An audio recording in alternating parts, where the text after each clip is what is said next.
دنیا میں جو ہے ایسا علم حاصل کرے کہ دنیا والوں کو فائدہ پہنچائے، دنیا میں روشنی پھیلائے۔ تو اکثر جو ہے کوئی مدرسے میں کوئی پروگرام ہوتا تھا، کوئی بڑا عالم آ گیا مدرسے میں تو اس کا پروگرام ہو جاتا تھا، تو اس میں خاص طور سے یہ شعر جو ہے پڑھا جاتا تھا طلباء کو جو ہے برانگیختہ کرنے کے لیے، شوق دلانے کے لیے۔ بقدر القدر تکتسب المعالی، محنت اور مشقت کے مطابق آدمی مرتبہ حاصل کر سکتا ہے۔ ومن طلب العلا سحر اللیالی، اور جو بڑا مرتبہ چاہتا ہے وہ راتوں کو جاگے۔ سحر اللیالی، راتوں کو جاگے، بغیر راتوں کو جاگے آدمی دنیا جو ہے دنیا کو چھوڑ کر کے جو ہے آخرت کا مرتبہ حاصل نہیں کر سکتا ہے۔ اللہ رب العزت کا بے انتہا کرم ہے، فضل ہے، انعام ہے کہ اللہ پاک نے جو 3 عشرے دیے ہیں اس مہینے کے، پہلا عشرہ رحمت کا گزر چکا،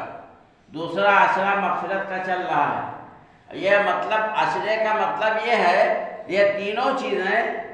اولہ رحمت واوسطہ مغفرت وآخرہ عتق من النیران، پہلا عشرہ رحمت کا، دوسرا عشرہ مغفرت کا، تیسرا عشرہ جہنم سے خلاصی کا۔ یہ تو اللہ رب العزت کی رحمت عامہ ہے، ہمیشہ یہ تینوں چیزیں چلتی ہیں۔ لیکن رمضان المبارک میں جو اللہ کے رسول جناب محمد رسول اللہ صلی اللہ علیہ وسلم نے خاص طور سے جو اس کی تاکید فرمائی کہ 3 عشرے 3 چیزوں کے لیے ہوتے ہیں، یہ اللہ کی خصوصی رحمت ہوتی ہے۔ اس لیے خاص طور سے تینوں عشروں کا الگ الگ بناتی، 10 عشرہ کہتے ہیں 10 دن کو، تو یہ عشرے اس لیے بتائے گئے۔ الحمدللہ بڑے سکون اور بڑے اطمینان کے ماحول میں تراویح ہو رہی ہے، 1.5 پارہ تراویح، کوئی مشکل نہیں ہے، بہت آسان ہے، لیکن بس یہ ہے کہ وہی تھوڑی قربانی کی ضرورت ہے۔ آدمی راحت طلبی بھی چاہے، آرام بھی چاہے، اور جو ہے اس مہینے کی برکات بھی حاصل کر لے، ایسا نہیں ہوگا۔ کچھ نہ کچھ قربانی تو دینی ہی پڑے گی، کچھ نہ کچھ مشقت تو اٹھانی ہی پڑے گی، کچھ نہ کچھ تو اپنے جو ہے صبح شام کے حالات کو بدلنا ہی پڑے گا، تبھی اللہ رب العزت کے انعامات، اللہ رب العزت کے اس مہینے کے وعدے آدمی کو مل سکیں گے۔ آدھے ہو گئے لوگ، ماشاءاللہ تراویح میں آدھے لوگ ہو گئے۔ اب اور دیکھو بڑوں کو جلدی بات نہیں سمجھ میں آتی ہے، ذرا تھوڑی سی سختی کی گئی بچوں کے اوپر، اسی لیے بچوں کی تربیت شروع میں کرنا ضروری ہوتا ہے۔ تھوڑی سی سختی کو ہو گئی تو دیکھو کتنے اطمینان سے آج رات کی تراویح، کتنے اطمینان، کتنے سکون سے۔ اور یہی اگر بڑوں کو سمجھایا جاتا ہے، بڑوں کو سمجھ میں نہیں آتی ہے بات۔ اللہم صلی علی سیدنا مولانا محمد وعلی آل سیدنا مولانا محمد وبارک وسلم۔ حضور اقدس صلی اللہ علیہ وسلم کا ارشاد ہے کہ 3 آدمیوں کی دعا رد نہیں ہوتی، ایک روزے دار کی افطار کے وقت، دوسرے عادل بادشاہ کی دعا، تیسرے مظلوم کی جس کو حق تعالی شانہ بادلوں سے اوپر اٹھا لیتے ہیں اور آسمان کے دروازے اس کے لیے کھول دیے جاتے ہیں، اور ارشاد ہوتا ہے کہ میں تیری ضرور مدد کروں گا کسی مصلحت سے، اگرچہ کسی مصلحت سے کچھ دیر ہو جائے۔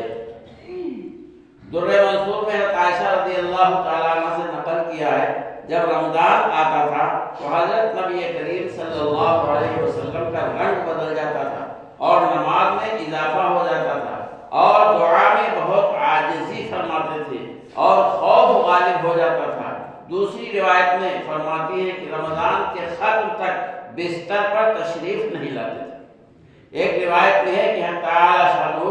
رمضان میں عرش کے اٹھانے والے فرشتوں کو حکم فرما دیتے ہیں کہ اپنی اپنی عبادت چھوڑ دو اور روزے داروں کی دعا پر آمین کہا کرو۔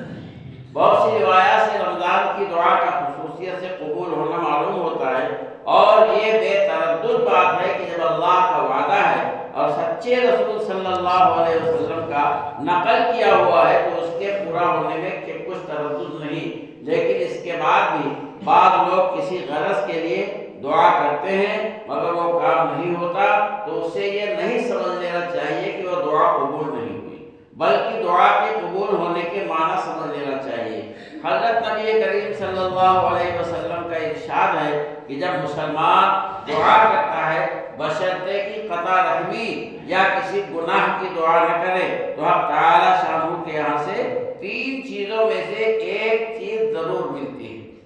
یا خود وہی چیز ملتی ہے جس کی دعا کی، یا اس کے بدلے میں کوئی برائی مصیبت اس سے ہٹا دی جاتی ہے۔ پتہ نہیں چلتا ہے، آدمی پریشان ہوتا ہے کہ دیکھو اتنے دن سے ہم فلاں چیز کی دعا مانگ رہے ہیں اور دعا قبول نہیں ہو رہی ہے اللہ کی بارگاہ میں، کیا پتہ بندے کو کہ کون سی مصیبت آنے والی رہی ہو، اللہ تبارک و تعالیٰ نے اس دعا کی برکت سے اس کو دور کر دیا۔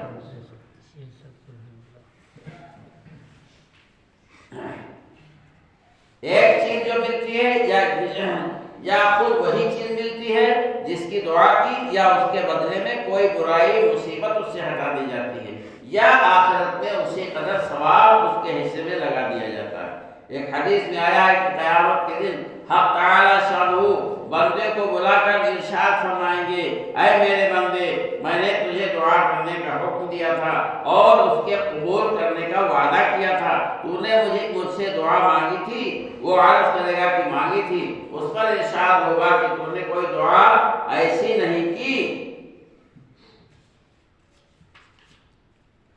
جس کو میں نے قبول نہ کیا ہو، تو نے فلاں دعا مانگی تھی کہ فلاں تکلیف ہٹا دی جائے، میں نے اس کو دنیا میں پورا کر دیا تھا، اور فلاں غم کے دور ہونے کے لیے دعا کی تھی مگر اس کا اثر کچھ تجھے معلوم نہیں ہوا، میں نے اس کے بدلے میں فلاں اجر و ثواب تیرے لیے متعین کیا ہے۔ حضور اقدس صلی اللہ علیہ وسلم ارشاد فرماتے ہیں کہ اس کو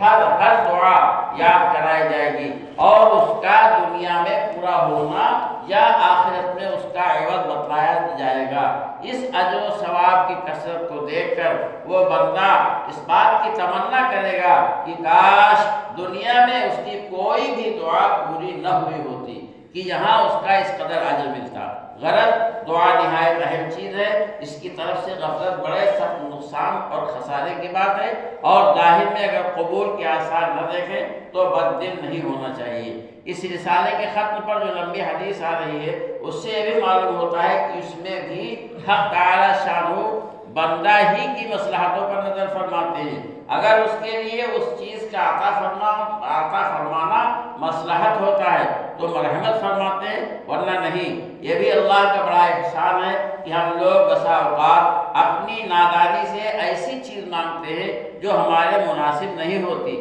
اس کے ساتھ دوسری ضروری اور اہم بات قابل لحاظ یہ ہے کہ بہت سے مرد اور عورتیں تو خاص طور سے اس مرض میں مبتلا ہیں کہ بسا اوقات غصے اور رنج میں اولاد وغیرہ کو بد دعا دیتے ہیں۔ یاد رکھیں کہ اللہ جل شانہ کے عالی دربار میں بعض اوقات ایسے خاص قبولیت کے ہوتے ہیں کہ جو مانگو مل جاتا ہے۔ یہ احمق غصے میں پہلے تو اولاد کو کوستی ہیں اور جب وہ مر جاتی ہے یا کسی مصیبت میں مبتلا ہو جاتی ہے تو پھر روتی پھرتی ہیں اور اس کا خیال بھی نہیں آتا کہ یہ مصیبت خود ہی اپنی بد دعا سے مانگی۔